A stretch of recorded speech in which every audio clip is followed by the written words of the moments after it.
তো আজকের এই ক্লাসে আমরা WBSSC গ্রুপ ডি পরীক্ষার জন্য পশ্চিমবঙ্গের শিল্প সংস্কৃতি সম্পূর্ণ একটা কুইক রিভিশন করে নেব। দেখো, পরীক্ষার হাতে কিন্তু একদম সময় আর নেই, তাই আমি শেষ মুহূর্তে তোমাদের পশ্চিমবঙ্গের শিল্প সংস্কৃতিটা একটু কুইক রিভিশন করিয়ে দিচ্ছি। যেগুলো মানে পরীক্ষার আগে যেগুলো কিন্তু একদম তোমাদের করতেই হবে বেসিক লেভেলে, সেগুলো কিন্তু আজকের এই ক্লাসে আমি করিয়ে দিচ্ছি। তোমরা যদি WBSSC গ্রুপ সির পরীক্ষার প্রশ্নপত্রটা দেখো, বেশিরভাগ তোমরা যারা পরীক্ষা দিয়েছো তারা জানতে পারবে যে প্রশ্নটা কিন্তু একদম ইজি প্রশ্ন হয়েছে। জিকের ক্ষেত্রে ২-১টা প্রশ্ন কনফিউজিং থাকলেও বাকিগুলো কিন্তু একদম বেসিক লেভেলের প্রশ্ন। তাই গ্রুপ ডি যেহেতু ওর থেকেও লেভেল কম, সেক্ষেত্রে তোমাদের কিন্তু একদম বেশি ডেপথে যাওয়ার কোনো দরকার নেই। একদম বেসিক যেগুলো না পড়লেই নয়, সেগুলো কিন্তু বেসিকটা যদি ভালো করে রাখো, তাহলে কিন্তু তোমাদের গ্রুপ ডি পরীক্ষায় জিকেতে কোনো সমস্যা হবে না।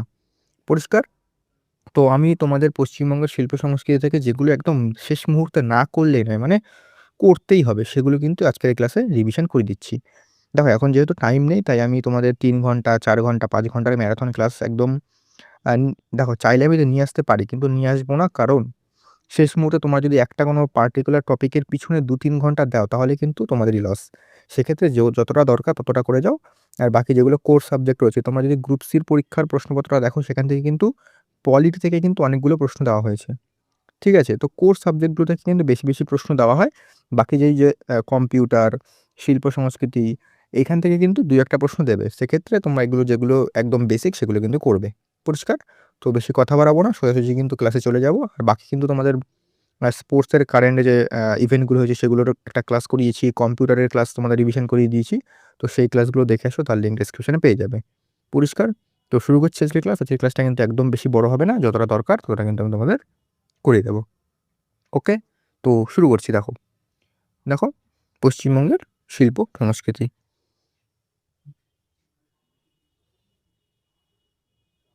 প্রথমে চলে আসি পশ্চিমবঙ্গের যে বাংলার লোকনৃত্য আছে, এখান থেকে কিন্তু প্রশ্ন দিতে পারে। ঠিক আছে? প্রথমেই যেটা সবথেকে বেশি গুরুত্বপূর্ণ, সেটা হচ্ছে ছৌ নাচ। ঠিক আছে? ছৌ নাচ কোথাকার? ছৌ নাচ হচ্ছে পুরুলিয়াতে। দেখো, যদি বলে ছৌ নাচ কোথায় মেইনলি হয়, একটা হচ্ছে পশ্চিমবঙ্গতে হয়, একটা তোমাদের ঝাড়খণ্ডে, একটা তোমাদের উড়িষ্যাতে হয়। ৩ জায়গায় হয়। ঠিক আছে? পশ্চিমবঙ্গের ছৌ নাচ কোথায়? পুরুলিয়াতে। এটা আমাদের মাথায় রাখতে হবে। ঠিক আছে? এটা একটা মূলত একটা মার্শাল আর্ট ধর্মী এটা। ঠিক আছে? ২০১০ সালে ইউনেস্কো এটাকে ইনট্যাঞ্জিবল কালচার হেরিটেজের মর্যাদা দেয়। এটা কিন্তু মাথায় রাখবে। ২০১০ সালে। এখানে ৩ খানা আছে। কি আছে? এটা পুরুলিয়া পশ্চিমবঙ্গ, সারাইকেল্লা কোথায়? ঝাড়খণ্ড, এবং ময়ূরভঞ্জ হচ্ছে উড়িষ্যা। এই ৩ খানা আছে। ওকে? দেখো, পরীক্ষায় প্রশ্ন এমনভাবেও দিতে পারে।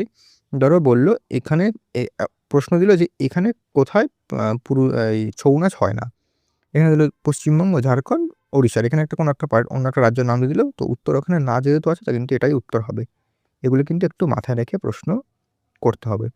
তারপরে চলে আসি আমরা গম্ভীরা। গম্ভীরা কোথায় মূলত? ওটা হচ্ছে মালদাতে হয়। শিবের আরাধনা এবং সামাজিক সমস্যা নিয়ে ব্যঙ্গাত্মক গান ও নাচ হয়। দেখো, এখানে তোমাদের এই যে কি ব্যাপার হয়, সেটা কিন্তু পড়তে হবে না, কারণ অতটা ডেপথে দেবে না। তোমাদের জাস্ট কী করতে হবে, যে কোথায় হয় এটা তোমাদের মাথায় রাখতে হবে। এটা কোথায় হয়? মালদাতে। কুষাণ, এটা হচ্ছে উত্তরবঙ্গের। জলপাইগুড়ি, কোচবিহার, মুখোশনাথ বলা হয় পার্টিকুলার। টুসু, ভাদু, এটা কিন্তু খুব গুরুত্বপূর্ণ। এটা কোথায় হয়? মূলত বাঁকুড়া, পুরুলিয়া, বীরভূমে হয়। এটা শস্য কাটার উৎসব হয়। এটা আমাদের একটুখানি দেখতে হবে। তারপরে হচ্ছে টনপা কোথায়? বীরভূম, বর্ধমান। দীর্ঘ লাঠের উপর দাঁড়িয়ে নাচটা কিন্তু পরিবেশিত হয়।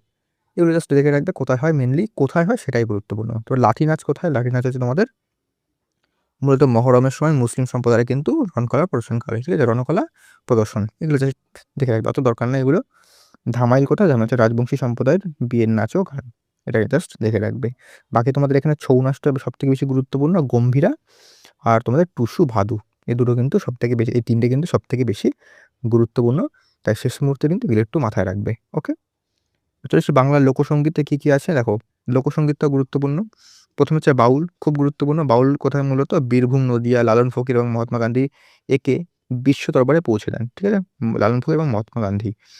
ইউনেস্কো একে মাস্টার একে দেখো masterpiece of the oral and intangible heritage of humanity বলেছে। এটা দেখে রাখবে। ফকির গান কোথায়? নদিয়া, মুর্শিদাবাদের মরমী গান। এটা জাস্ট দেখে রাখবে। তাহলে ভাটিয়ালি গান, এটা হচ্ছে মাঝিদের গান। এটা একটুখানি দেখে রাখবে যে ভাটিয়ালি হচ্ছে মাঝিদের গান। ভাওয়াইয়া হচ্ছে কোচবিহার, জলপাইগুড়িতে হয়। ঝুমুর হচ্ছে চা বাগান, জঙ্গলমহল এলাকার আদিবাসী গান। এটা একটু জাস্ট দেখে রাখবে। ঠিক আছে? দেখো, এতটা তোমাদের দেখো অনেক প্রশ্ন এখানে হয়, কিন্তু অত ডেপথে তোমাদের দেবে না। সেক্ষেত্রে যেগুলো দরকার সেগুলো কিন্তু শেষ মতো তোমাদের রিভিশন করে দিচ্ছি। এখান থেকে প্রশ্ন আসতে হয় যে টেরাকোটা, পোড়ামাটি, এখান থেকে প্রশ্ন দিতে পারে। টেরাকোটা মূলত বিষ্ণুপুর, বাঁকুড়া। মল্ল রাজাদের আমলে তৈরি মন্দির, জোর বাংলা, মদনমোহন, এগুলো হচ্ছে টেরাকোটার কাজ, ঠিক আছে? পোড়ামাটির যে কাজ। পাঁচমুড়া, বাঁকুড়ার এই গ্রামটি টেরাকোটা ঘোড়া। টেরাকোটা ঘোড়ার জন্য বিশ্ববিখ্যাত, এটা কিন্তু খুব গুরুত্বপূর্ণ। এটি পশ্চিমবঙ্গ খাদি ও গ্রামোদ্যোগ বোর্ডের লোগো। এটা কিন্তু লিখে রাখবে। এই যে যদি বলে টেরাকোটা তাহলে কিন্তু বাঁকুড়া বিষ্ণুপুরই হবে। এটা কিন্তু মাথায় রাখবে। ওকে। এবার হচ্ছে আমরা ডোকরা ধাতব শিল্প দেখি।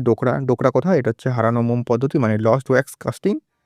পিতল এবং ব্রোঞ্জের শিল্প এর মানে এটা মূলত কোথায় হয় দেখা যায়, সেটা হচ্ছে বাঁকুড়ার বিকনা এবং বর্ধমানের দরিয়াপুর। এই দুটো জায়গায় কিন্তু মাথায় রাখবে, বাঁকুড়ার বিকনা এবং বর্ধমানের দরিয়াপুর। ওকে, এই দুটো কিন্তু মনে রাখবে ডোকরা কোথায় হয়, ঠিক আছে? ডোকরা শিল্প। এবার চলে আসি বাংলাদেশ শাড়ি বয়ন শিল্প, এখান থেকে প্রশ্ন নিতে পারে। যেমন বালুচরী শাড়ি কোথাকার বিখ্যাত? মুর্শিদাবাদের বালুচর গ্রামে জন্ম, বর্তমানে বিষ্ণুপুরে বিখ্যাত। শাড়ির আঁচলে রামায়ণ মহাভারতের কাহিনী কিন্তু বোনা থাকে। এটা কিন্তু মাথায় রাখবে যে বালুচরী শাড়ির বৈশিষ্ট্যটা কি। তার মসলিন শাড়ি কি অত্যন্ত সূক্ষ্ম সুতোর কাজ। এটা কোথায়? মূলত কালনা এবং মুর্শিদাবাদে, ঠিক আছে? এবারে তাঁত শাড়ি, এটা হচ্ছে শান্তিপুর, নদিয়া, ধনেখালি, হুগলি এবং ফুলিয়া, এই তিনটে জায়গায় কিন্তু গুরুত্বপূর্ণ। কাঁথা স্টিচ কোথায়? আর যে বীরভূমের বোলপুর অঞ্চল, খুব গুরুত্বপূর্ণ। পুরনো কাপড় সেলাই করে নতুন রূপ দেওয়া হয়, এটা হচ্ছে কাঁথা স্টিচ। এটা কোথায়? বীরভূমের বোলপুর অঞ্চল। তো কোন শাড়ি কোথাকায় প্রসিদ্ধ বা কোথায় তার মানে বিখ্যাত, সেটা কিন্তু মাথায় তোমাদের রাখতে হবে। এখান থেকে কিন্তু প্রশ্ন দিতে পারে। ওকে, তারপরে হচ্ছে আমাদের পুতুল ও খেলাধুলা। দেখো, নতুন গ্রামের কাঠের পুতুল, পূর্ব বর্ধমান লাল হলুদ রঙের কাঠের পেঁচা বিখ্যাত, এটা একটু দেখে রাখবে। কৃষ্ণনগরের মাটির পুতুল তোমরা সকলেই জানো, এটার আলাদা করে কিছু বলার নেই। শীতলপাটি কোথাকার? শীতলপাটি হচ্ছে কোচবিহার। এটা কিন্তু দিতে পারে, এটা কিন্তু গুরুত্বপূর্ণ যে শীতলপাটি কোথাকার, এটা হচ্ছে কোচবিহারের। এবার আমরা দেখিনি পটচিত্র, কালীঘাট পেন্টিং। দেখো, পিংলা যে গ্রাম আছে পশ্চিম মেদিনীপুরের, নয়া গ্রামটি দেখো পটুয়াদের গ্রাম হিসেবে পরিচিত। এখানে কাপড় ও কাগজের ওপর প্রাকৃতিক রং দিয়ে ছবি আঁকা হয়, যে পিংলা, এটা মনে রাখবে। কালীঘাট পট 19 শতকে কলকাতায় উদ্ভূত। এটা তো বাবু কালচার বা সামাজিক ব্যঙ্গের প্রধান বিষয়। এই যে কালীঘাট পটচিত্র যেটা আছে, ঠিক আছে? এগুলো তো এটা একটু মাথায় রাখবে। তো জিআই ট্যাগ থেকে প্রশ্ন দিতে পারে, যেমন হচ্ছে রসগোল্লা। পশ্চিমবঙ্গ সরকার 2017 সালে বাংলার রসগোল্লা হিসাবে জিআই ট্যাগ পায়, এটা গুরুত্বপূর্ণ। অন্যান্য যেমন জয়নগরের মোয়া, বর্ধমানের সীতাভোগ, মিহিদানা, শক্তিগড়ের ল্যাংচা, এগুলো দেখে রাখবে। জিআই ট্যাগ হচ্ছে, দেখো দার্জিলিংয়ের চা যেটা আছে সেটা কিন্তু প্রথম জিআই ট্যাগ পণ্য। ভারতের যদি বলে ভারতের কোন পণ্য প্রথম জিআই ট্যাগ পায়, তাহলে কিন্তু হবে সেটা দার্জিলিংয়ের চা। কত সালে? 2004 সালে, ঠিক আছে? তার আম মালদহের ফজলি আম, লক্ষণভোগ, তারপরে হিমসাগর চাল হচ্ছে গোবিন্দভোগ চাল পূর্ব বর্ধমান, তারপরে হচ্ছে তুলাই পাঞ্জি হচ্ছে উত্তর দিনাজপুর। এই যেগুলো আছে এগুলো কিন্তু গুরুত্বপূর্ণ, এগুলো কিন্তু মাথায় রাখবে। ওকে, তার পশ্চিমবঙ্গের বিভিন্ন মেলা দেখিনি কোথায় কোন মেলা হয়। গঙ্গাসাগর মেলা কোথায় হয়? দক্ষিণ 24 পরগনার সাগরদ্বীপে হয়। এটা হচ্ছে কুম্ভ মেলার পর ভারতের দ্বিতীয় বৃহত্তম জনসমাগম যেটা হয় সেখানে। তারপরে জয়দেব কেন্দুরি মেলা কোথায়? বীরভূমের অজয় নদীর তীরে এটা, এবং এটা কিন্তু মকর সংক্রান্তিতে বাউলদের মিলন মেলা, ঠিক আছে? পৌষ মেলা কোথায়? পৌষ মেলা শান্তিনিকেতন, বীরভূম, এবং এখানে মূলত হয়। মহর্ষি দেবেন্দ্রনাথ ঠাকুর কিন্তু এটি শুরু করেছিলেন। রাসমেলা কোথায় হয়? কোচবিহার, নবদ্বীপ। তার হচ্ছে বনদেবী পূজা কোথায়? সুন্দরবন অঞ্চল, হিন্দু মুসলিম উভয় এই পূজা করেন, ঠিক আছে? এগুলো কিন্তু মাথায় রাখবে যে কোন মেলা কোথায় হয়। ওকে, বিশেষ করে গঙ্গাসাগর মেলাটা, রাসমেলা, এই দুটো কিন্তু বেশি করে মনে রাখবে। সব কটাই গুরুত্বপূর্ণ, বাকি ওগুলো বেশি করে মনে রাখবে। এবার বিভিন্ন স্থাপত্য ভাস্কর্য দেখে নিই। দেখো, হাজারদুয়ারি প্যালেস কোথায়? এটা হচ্ছে মুর্শিদাবাদের। এতে হাজারটি দরজা আছে। দেখো, স্থপতি কি? এটা হচ্ছে ডানকান ম্যাকিওলন, ঠিক আছে? এই যে তোমাদের ভাস্কর্য, এখান থেকে কিন্তু প্রশ্ন দিতেই পারে, ভালো করে করে করে রাখবে, ঠিক আছে? তো এই যে হাজারদুয়ারি প্যালেসটা কোথায়? এর মেন মনে রাখবে যে এটা কোথায় অবস্থিত, হচ্ছে মুর্শিদাবাদ, এটা মনে রাখবে। তারপর হচ্ছে আদিনা মসজিদ কোথায়? এটা হচ্ছে পান্ডুয়া, মালদহতে অবস্থিত। সিকান্দার শাহ তৈরি করেন। ভিক্টোরিয়া মেমোরিয়াল কোথায়? এটা মার্বেলের পাথর দিয়ে তৈরি। এটা এর মানে যদি বলে কে, এর স্থপতিটাকে, উত্তর হবে উইলিয়াম এমারসন। এটা 1921 সালে জনগণের জন্য খোলা হয়। রাইডার্স বিল্ডিং, এটা হচ্ছে লাল দিঘির ধারে অবস্থিত, স্থপতিটা থমাস লায়ন। ওকে, এবার কলকাতার কিছু হেরিটেজ দেখো। ট্রাম কবে শুরু হয়? ট্রাম হচ্ছে 1873 সালে শুরু। এটা হচ্ছে এশিয়ার প্রাচীনতম কার্যকরী ট্রাম নেটওয়ার্ক। হাওড়া ব্রিজ হচ্ছে রবীন্দ্র সেতু, যার নাম 1943 সালে জনগণের জন্য খোলা হয়। এটি একটি ক্যান্টিলিভার ব্রিজ। বাকিগুলো দেখতে হবে না, অত কোনো স্ক্রু বা নাট বোল্ট নেই। এটা এটা জাস্ট ফ্যাক্ট একটা মনে রাখবে।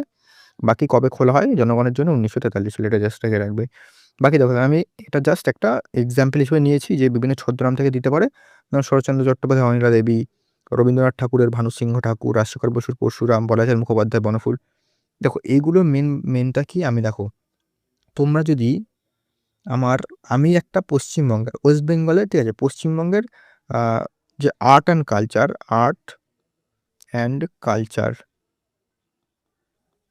কালচার থেকে কিন্তু ওয়ান লাইনার কিন্তু দিয়েছি আমি। ওয়ান লাইনারের প্রশ্ন আলোচনা করেছি। সেখানে আমি মোটামুটি আমার মাথায় নেই কত আমি দিয়েছিলাম। মোটামুটি 500 তো দিয়েছিলাম। 500 বা 200 এরকম কিছু দিয়েছিলাম। তোমরা কিন্তু সেই ক্লাসটা দেখে আসো। সেখান থেকে তোমরা যদি করো, তাহলে কিন্তু তোমাদের পশ্চিমবঙ্গে যে আর্ট অ্যান্ড কালচার সেটা কিন্তু একটা ওয়ান লাইনার প্রশ্ন উত্তরের মাধ্যমে কিন্তু একটা স্পিডে রিভিশন হয়ে যাবে। সেখানে তোমরা জানতে পারবে তোমরা কতগুলো প্রশ্ন পারছো কি পারছো না, সেখানে কিন্তু তোমরা যাচাই করতে পারবে। তো সেই ক্লাসটার লিঙ্ক কিন্তু আমি ডেসক্রিপশনে দিয়ে দিয়েছি। সেখান থেকে তোমরা দেখে নিতে পারবে। ওকে? আর এই যে সাহিত্যিক আর ছদ্মনাম, এখানে কিন্তু আমি স্ট্যাটিক জিকের একটা ক্লাস দিয়েছি। তো স্ট্যাটিক জিকে কিন্তু সেখান থেকে আমি এগুলো কিন্তু অনেকগুলো আলোচনা করেছি। সেই ক্লাসটা দেখেছো, তার লিঙ্ক ডেসক্রিপশনে পেয়ে যাবে।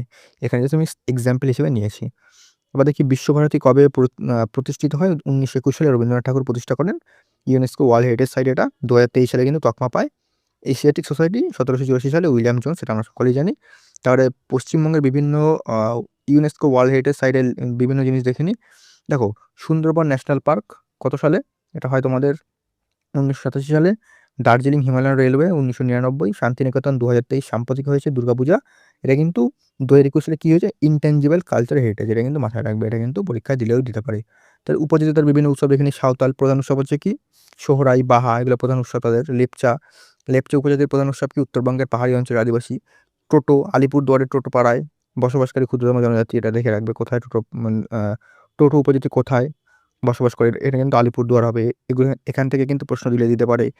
তারপরে হচ্ছে বাদ্যযন্ত্র, একতারা, দোতারা, শিখোল, মাদল, ধামসা, এগুলো জাস্ট একটু দেখে রাখবে। এগুলো তো মনে হয় না দেবে।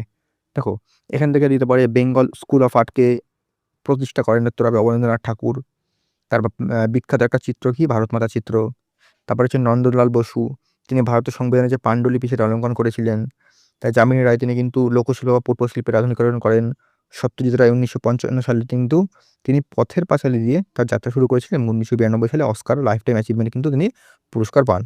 অমর্ত্য সেন 1998 সালে অর্থনীতিতে নোবেল পুরস্কার পান। ঠিক আছে? বাকি এখান থেকে কিন্তু এগুলো তোমরা একটুখানি দেখে রাখবে, এবং এই পিডিএফটা তোমরা আমাদের টেলিগ্রামে কিন্তু পেয়ে যাবে। টেলিগ্রামের লিঙ্ক ডিসক্রিপশনে রয়েছে। সেখানে গেলে এই পিডিএফটা সম্পূর্ণ বিনামূল্যে তোমরা ডাউনলোড করে শেষ মুহূর্তে রিভিশন দিতে পারবে। দেখো, আমি একদম অল্প অল্প জিনিস নিয়ে এসেছি, মানে যেগুলো শেষ মুহূর্তে একদম করতেই হবে, মানে একদম মানে বেসিক যেগুলো জিনিসগুলো রয়েছে। কারণ গ্রুপ সির পরীক্ষার প্রশ্নপত্র দেখে তো এটাই বোঝা যাচ্ছে না, মানে বোঝা যাচ্ছে যে প্রশ্নপত্র সোজা হয়েছে, তাই এটা কিন্তু আরও সোজা হওয়ার কথা। সেক্ষেত্রে তোমাদের যাতে বেসিকটা ভুল না হয়, বেসিকটা ঠিকঠাক রাখার জন্য কিন্তু আমি এই ক্লাসটা করালাম। শেষ মুহূর্তে বেসিকগুলো তোমাদের বলে দিলাম।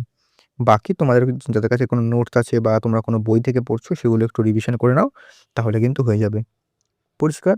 আর আমি বললাম যেটা ওয়ান লাইনার, যে আমি পশ্চিমবঙ্গের শিল্প সংস্কৃতির ওয়ান লাইনারে যে ক্লাসটা করিয়েছি, সেটা কিন্তু অবশ্যই শেষ মুহূর্তে একবার দেখে যাও। ঠিক আছে? তার লিঙ্ক ডিসক্রিপশনে দিয়ে দিয়েছি। পরিষ্কার? তো আজকের জন্য এতটাই রাখলাম। দেখা হচ্ছে নেক্সট ক্লাসে।